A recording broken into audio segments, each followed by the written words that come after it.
بسم اللہ الرحمن الرحیم۔ ہم نے کل جو بات یہاں تک کی تھی وہ تھا تعلق مع اللہ، تعلق مع الخلق اور تعلق مع نفس، ٹھیک ہے۔ اور وہاں پہ سیرت کی روشنی میں ضروری یہ تھا سمجھنا یہ تھا ہمیں کہ یہ جو تینوں قسم کے تعلقات ہیں، تعلق مع اللہ، تعلق بالخلق اور تعلق مع نفس، تو اس میں جو بنیادی حیثیت حاصل ہے وہ تعلق مع اللہ کو ہے۔ یعنی تعلق مع اللہ جو ہے وہ ایک طرح سے روح کی حیثیت رکھتا ہے۔ باقی کے جو دو قسم کے تعلقات ہیں ان کو یہ بنیاد فراہم کرتا ہے، ان کو یہ جوڑ کر رکھتا ہے، اور اس کے نتیجے میں یہ صحیح راستے پر جو ہے وہ چلتے ہیں۔ اگر جو تعلق مع الخلق ہے، یعنی مخلوق کے ساتھ تعلقات، جس میں خدمت خلق ہے، صلہ رحمی ہے، یہ چیزیں آ جاتی ہیں، تو اگر اس کی بنیاد میں تعلق مع اللہ نہیں ہے تو پھر کیا ہوگا کہ بڑی بڑی جو NGOs ہیں وہ بھی بنے گی، یونائٹڈ نیشنز کی صورت میں بھی بنے گا، اور لیکن اس کے باوجود جو ہے وہ معاملات اس طرح سے نہیں چل سکیں گے، اور انسان جو ہے وہ پھر سے پریشانی اس کے لیے ہوگی۔ اور اس پریشانی کی سب سے بڑی وجہ یہ ہے کہ انسان نے اپنا جو تعلق ہے وہ اسباب کے ساتھ جوڑ لیا، وسائل کے ساتھ جوڑ لیا، لیکن جو اسباب فراہم کرنے والا ہے، جس کو ہم مسبب الاسباب کہتے ہیں، اس کے ساتھ انسان نے اپنا تعلق نہیں جوڑا۔ یہی ہو رہا ہے نا، مغربی دنیا میں دیکھ لیں یا دنیا کے کسی بھی خطے میں دیکھ لیں کہ جہاں پر تعلق کی نوعیت اللہ سے ہٹ کر ہے، وہاں پہ نتیجہ جو ہے وہ کیا نکل رہا ہے۔ یعنی انسان نے جہاں پر اپنے آپ کو اسباب کے ساتھ اور وسائل کے ساتھ جوڑ دیا، یعنی انسان نے اپنی طمانیت، اپنا سکون، اپنی خوشی کو منسلک کر دیا ہے، مشروط کر دیا ہے اسباب اور وسائل کے ساتھ۔ اسباب اور وسائل ظاہر ہے ایک سہولت تو پیدا کرتے ہیں، لیکن وہ کوئی دیر پا نہیں ہو سکتی۔ بالآخر انسان کے اندر سے ایک بے طمانیت جو ہے، بے سکونی جو ہے وہ پنپ اٹھتی ہے، اور اس کی وجہ کیا ہے؟ تعلق مع اللہ نہ ہونا اس کی بنیادوں میں۔ یعنی جدید دور کا جو انسان ہے کہ جو اس پیٹرن پر نہیں چلتا، اس کا پرابلم یہی ہے۔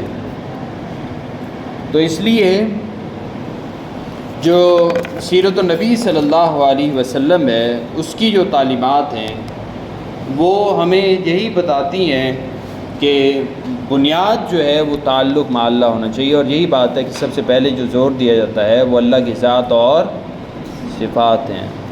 اللہ کے ساتھ آپ کا تعلق کس طرح کا ہونا چاہیے، اور باقی کے جو تعلقات ہیں وہ سب اسی کے ساتھ ہی منسلک ہوں۔ مطلب ہم نے وہ جو حدیث کے الفاظ پڑھے تھے، الحب فی اللہ والبغض فی اللہ، محبت بھی اللہ کے لیے اور بغض بھی اللہ کے لیے، یہی چیز عبادت ہے۔ پھر آپ کے تعلقات بھی عبادت ہیں اگر وہ اللہ کے لیے ہیں۔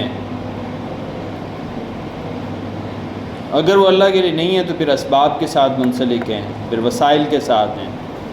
اسباب ختم ہوئے، امید ہی ختم ہو گئی، وسائل ختم ہوئے، بے امیدی شروع ہو گئی۔ لیکن اگر تعلق مضبوط ہو مسبب الاسباب کے ساتھ، یعنی اسباب کے پیدا کرنے والے کے ساتھ، دیکھیں نا یہ دنیا برل اس میں اسباب تو چل رہے ہیں نا، یہ عالم اسباب ہے، اسباب پیدا کر، سنا ہوا ہے نا مصرع۔ یہ دنیا یعنی یہ عالم اسباب ہے، اسباب پیدا کر۔ بارش اللہ تعالیٰ ویسے بھی برسا سکتا ہے، اس کی قدرت ہے، لیکن ہماری سمجھ کے لیے وہ بادلوں کو لاتا ہے۔ کیا کرتا ہے؟ ایسے ہی ہے نا، تاکہ ہم جو ہے وہ سمجھ سکیں اور اس کے مطابق اپنے انتظامات کر سکیں۔ یہ بھی ایک چیز ہے، اس میں نکتہ ہے۔ اچانک سے بارش آ جائے، بعض وقت ہوتا بھی ہے، پتہ ہی نہیں چلتا، دھوپ بھی نکلی ہوتی ہے، بارش آ جاتی ہے، تو ہم جو ہے پتہ ہی نہیں چلتا، ہمارے مطلب معاملات خراب ہو جاتے ہیں۔ تو اسباب کے ساتھ اٹیچ کر دیا تاکہ انسان کی جو سمجھ اور بوجھ ہے وہ چونکہ محدود ہے اور وہ محتاج ہے اسباب کی، تو اس لیے اس کے ساتھ منسلک کر دیا۔ لیکن انسان غلطی یہاں پہ کرتا ہے کہ اگر وہ جسٹ اسباب کے ساتھ منسلک اپنے آپ کو کر لے، اس کے لیے ضروری یہ ہے کہ وہ مسبب الاسباب کے ساتھ جڑا رہے۔ اس لیے ہم کہتے ہیں نا کہ بارش کا اللہ کو پتہ، لیکن ہمیں کچھ نشانیاں ضرور دی ہیں اللہ نے۔ سنریہم آیاتنا فی الآفاق وفی انفسہم، ہم ان کو نشانیاں دکھائیں گے آفاق میں بھی اور انفس میں بھی۔ تو یہ نشانی ہے قدرت، اور اسی کو شاہ ولی اللہ رحمہ اللہ نے تذکیر بھی اعلیٰ اللہ کا ہے، اللہ کی نشانیوں کے ساتھ یاد دہانی کرنا۔ قدرت کی جو نشانیاں ہیں، اللہ نے جو مختلف چیزیں پیدا کی ہیں، اس کے ذریعے سے ہماری تذکیر ہوتی ہے۔ تو یہ اصل درس ہے سیرت کا۔ لیکن اس کے مد مقابل اگر ہم جدید دنیا میں جدید انسان کو دیکھتے ہیں جس نے اپنے آپ کو تمدنی وسائل اور اسباب کے ساتھ، ایجادات کے ساتھ جوڑ لیا ہے، تو کچھ عرصے بعد انسانوں کے دلوں میں انہی ایجادات یا اسباب کے خلاف بھی ایک بغاوت پیدا ہو جاتی ہے، تنفر پیدا ہو جاتا ہے، اور ایک جو ہے وہ مطلب انسان اس سے بور ہو جاتا ہے ایک طرح سے ایک وقت کے بعد، ٹھیک ہے۔ تو اس لیے انسانی تعلق خواہ وہ اپنے نفس سے ہو یا مخلوق سے ہو، انسانی تعلق چاہے وہ اپنے آپ سے ہو، اپنے نفس سے ہو یا پھر مخلوق سے ہو، یعنی دوسرے نفوس انسانی سے ہو، وہ خدائی تعلق کے بغیر ہموار نہیں رہ سکتا۔ اس لیے آپ صلی اللہ علیہ وسلم نے ارشاد فرمایا کہ من اصلح فیما بینہ و بین اللہ، من اصلح فیما بینہ و بین اللہ، جس نے اپنے اور خدا کے درمیان معاملے کو درست کر لیا، اصلح اللہ فیما بینہ و بین الخلق، تو اللہ نے اس کے اور مخلوق کے درمیان معاملے کو درست کر لیا۔ تو پہلے اپنا معاملہ خدا کے ساتھ جوڑنے کی، درست کرنے کی ضرورت ہے۔ باقی کے جو معاملات ہیں وہ اسی کی روشنی میں طے پائیں گے، باقی کے جو تعلقات ہیں وہ اسی کی روشنی میں طے پائیں گے۔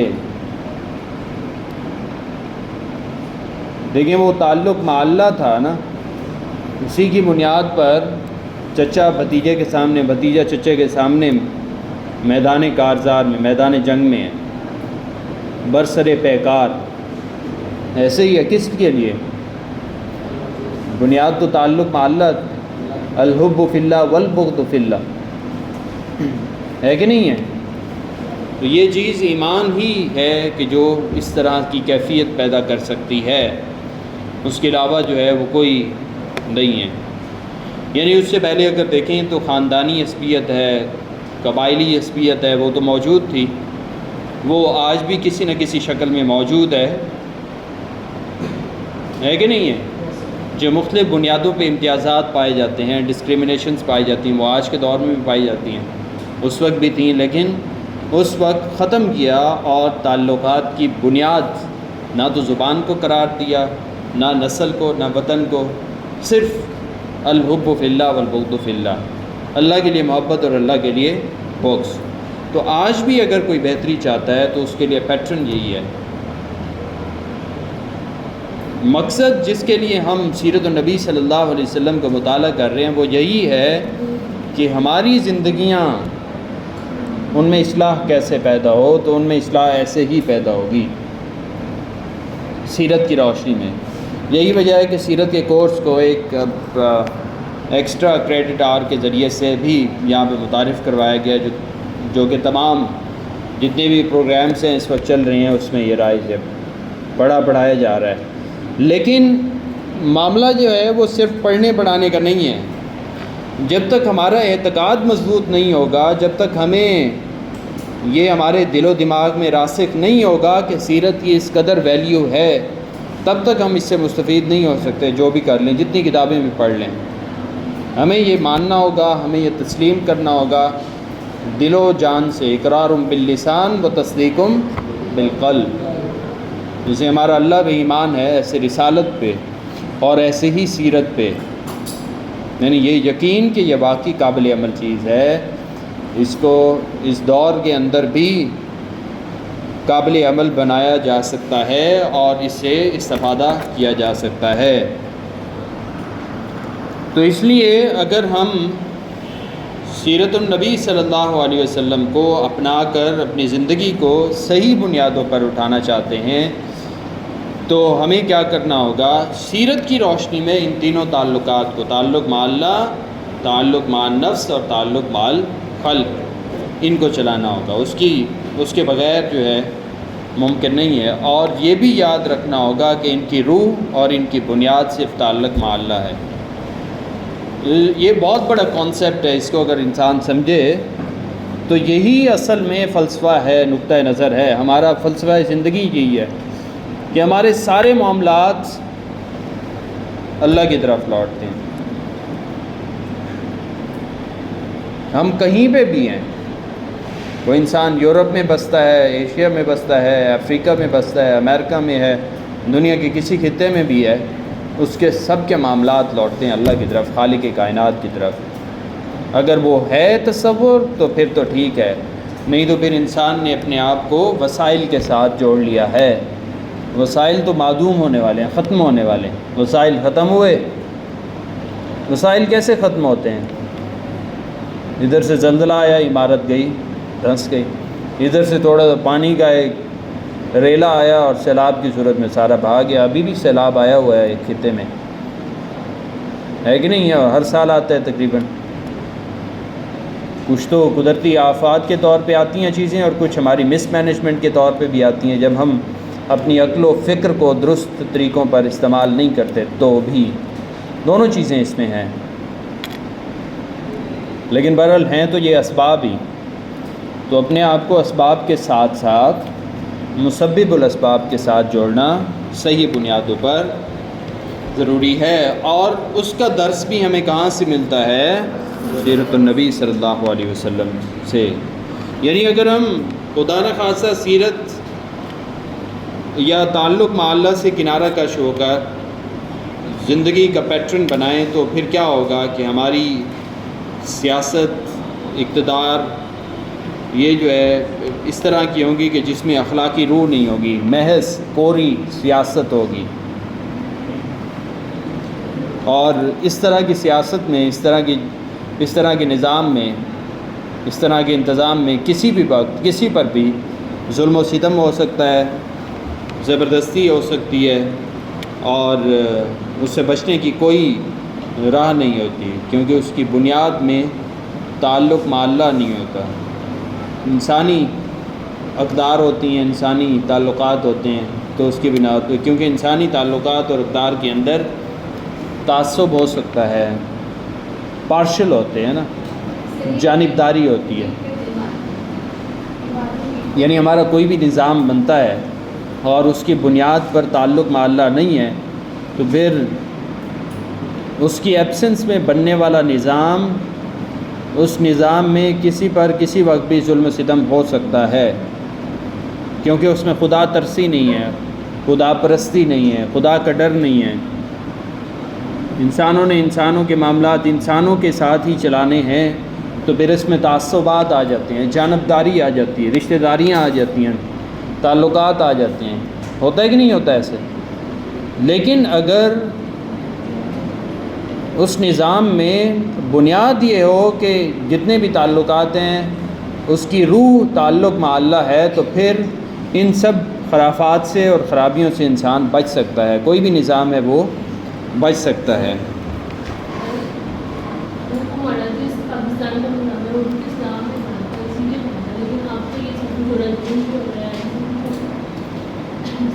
جی بالکل، میں نے اس لیے پہلے عرض کی کہ اگر ہم اس پہ 20 کتابیں بھی پڑھ لیں تو کوئی فائدہ نہیں ہے جب تک ہمارا اعتقاد اتنا مضبوط نہ ہو، اور اعتقاد مضبوط کب ہوتا ہے؟ جب اس اعتقاد کی روشنی میں عمل نظر آتا ہے۔ عمل نہ ہو تو پھر خالی کلی اعتقاد تو نہیں ہے، اس کا تو کوئی فائدہ نہیں ہے نا۔ اعتقاد تبھی ویریفائی ہوتا ہے کہ جب آپ پیرا ہوں۔ آپ نے یہاں پہ اپلائی کیا یونیورسٹی میں، آپ کا نام لسٹ میں آ گیا، یعنی آپ شمار ہو گئے یہاں، لیکن اس کے بعد آپ کی ویریفیکیشن ہے، پھر اس کے بعد فالو اپ بھی رہے گا نا کہ آپ یہاں پہ آ بھی رہے ہیں، پڑھ بھی رہے ہیں، اس کے باوجود اس کے بغیر تو ڈگری نہیں ملے گی۔ ویسے ہی ہے دین کے اندر آپ انٹر ہوئے ہیں، اقرار باللسان و تصدیق بالقلب، لیکن اس کے بعد فالو اپ بھی رہے گا۔ کسی لمحے کوئی بھی چھوڑ کے جاتا ہے تو وہ نہیں ہے۔ اس لیے ہم دعا یہ کرتے ہیں کہ ہمارا خاتمہ بالخیر ہو، خاتمہ بالایمان ہو، ہے کہ نہیں ہے؟ یہ بہت بڑی دعا ہے۔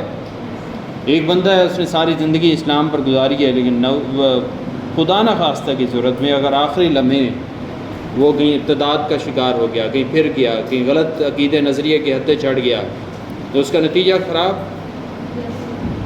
لیکن اگر کسی بندے نے آخری لمحے بھی ہدایت پا لی تو وہ خیر پا گیا، وہ نجات پا گیا۔ آپ کا اختتام کہاں پہ ہوا ہے یہ میٹر کرتا ہے۔ یہ نہ بتائیں کہ میں تو ایسا تھا، ویسا تھا، یہ تھا، وہ تھا، نہیں، اب آپ کی کیا پوزیشن ہے۔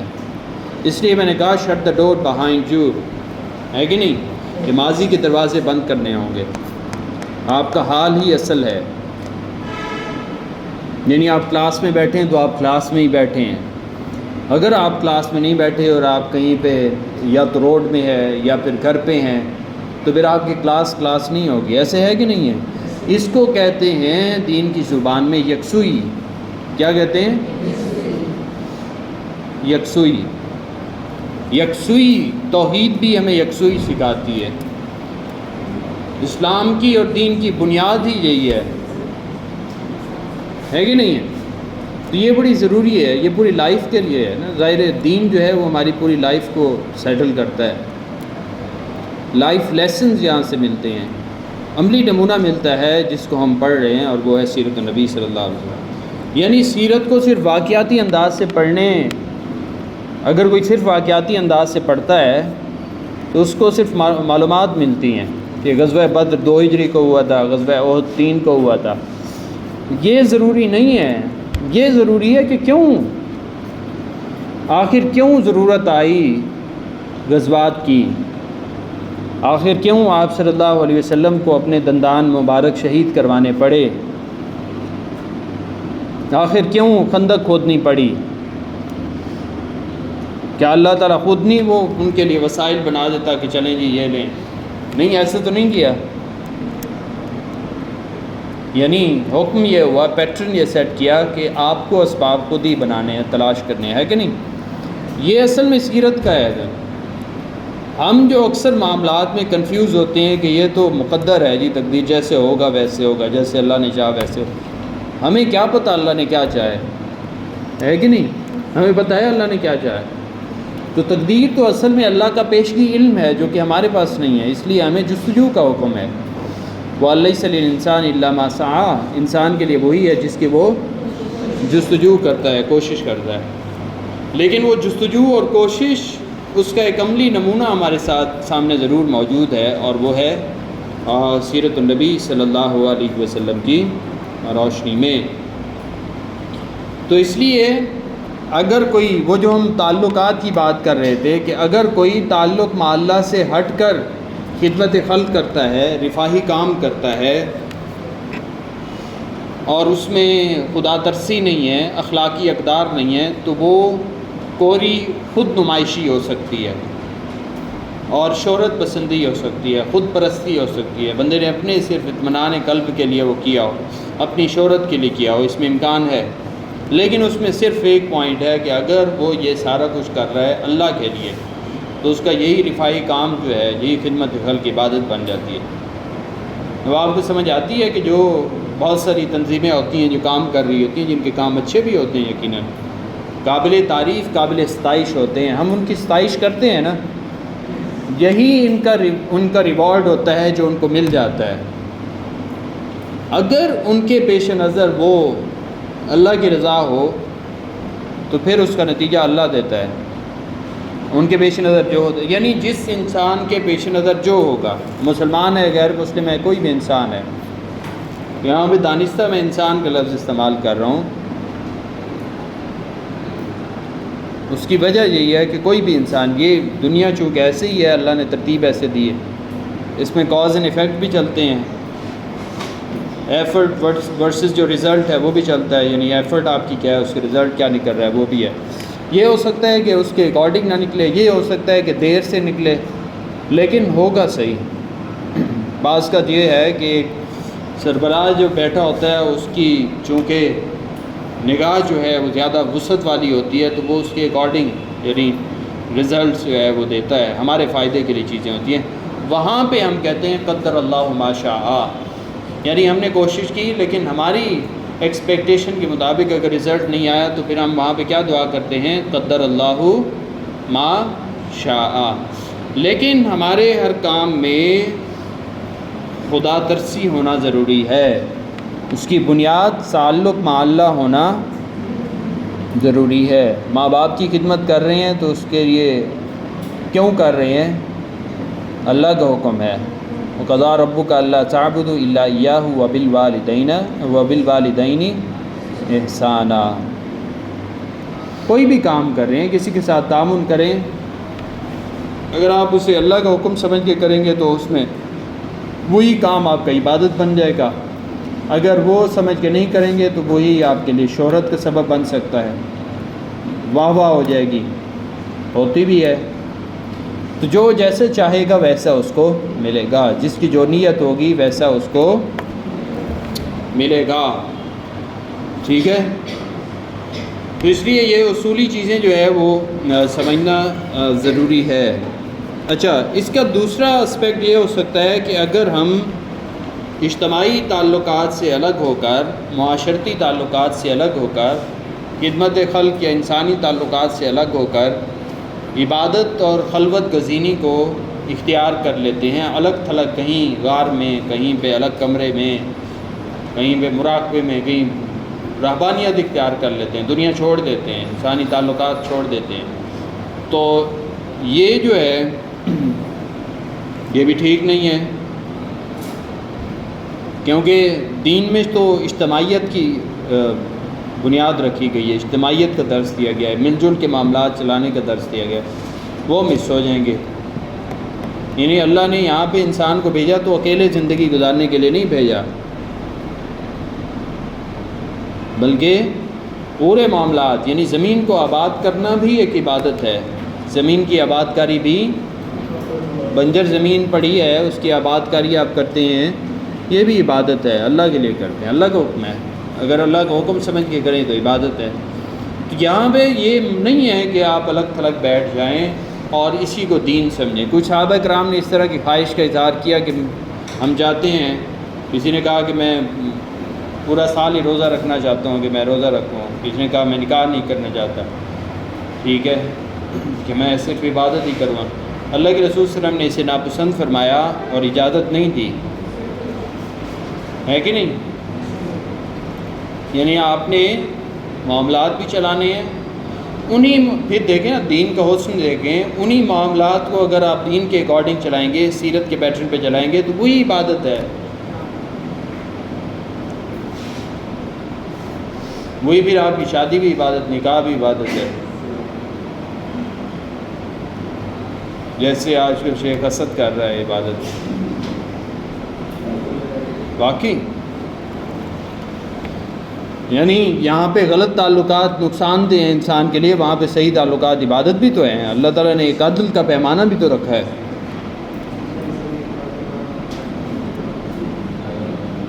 دونوں ہیں نا، دیکھیں اب کوئی چیز ایسی تو نہیں ہے جو نوٹیسیبل نہ ہو، نوٹس نہ ہوتی ہو، اللہ کے نزدیک سب چیز ہوتے ہیں۔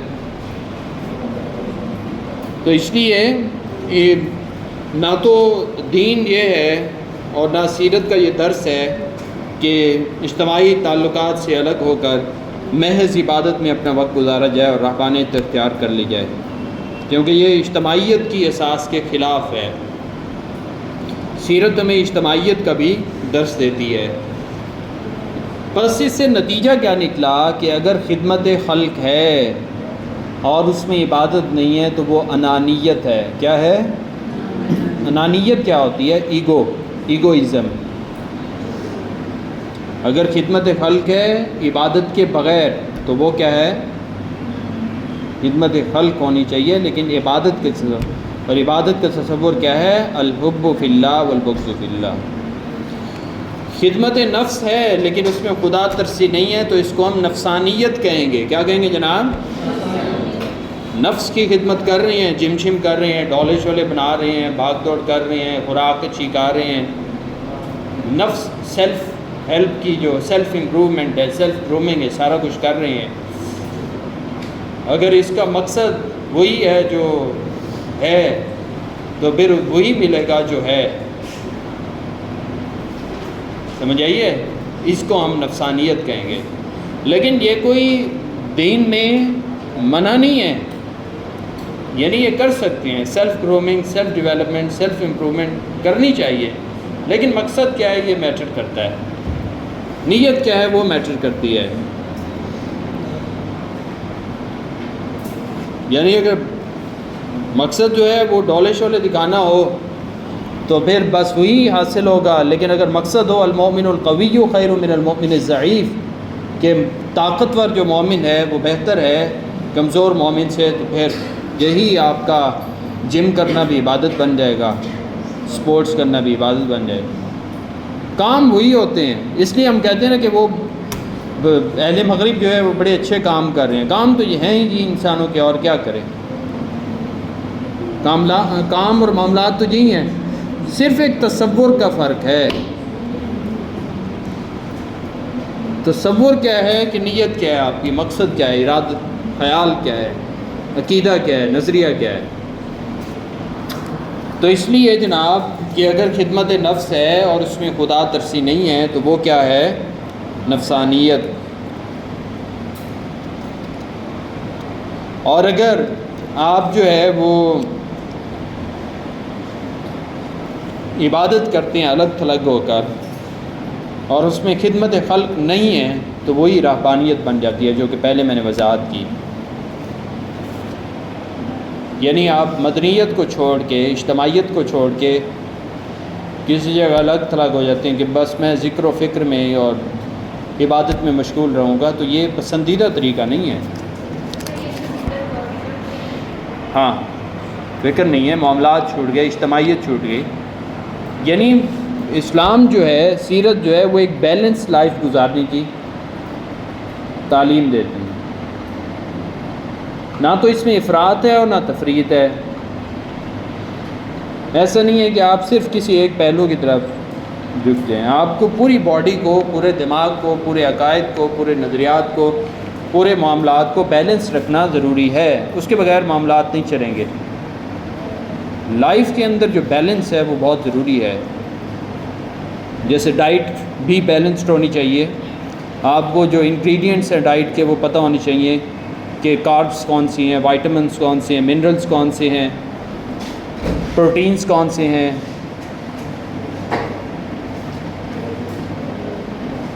ہے کہ نہیں ہے؟ تو نہیں ہوگا تو پھر کوئی نہ کوئی آپ کا عضو ناکارہ ہو سکتا ہے. دیر از اے پاسبلٹی. تو اس لیے بیلنس ہونا ضروری ہے لائف کے اندر. تو اور ریاست جو ہے اگر وہ عبادت کے بغیر ہے تو اس صورت میں وہ ملوکیت بن جائے گی یا استبدادیت بن جائے گی، یعنی ظلم و ستم کرنے لگے گی. تو ہم جو سیرت پڑھ رہے ہیں اس سے یہ تو واضح ہو رہا ہے کہ سیرت میں نہ تو رہبانیت ہے اور نہ ملوکیت ہے اور نہ نفسانیت ہے. یہ تینوں چیزیں نہیں ہیں سیرت میں. لکھ لیں، رہبانیت، ملوکیت اور نفسانیت. اس پہ کراس لگا دیں. انانیت بھی نہیں ہے. انانیت کا مطلب میں نے بتا دیا کہ ایگو نہیں ہے.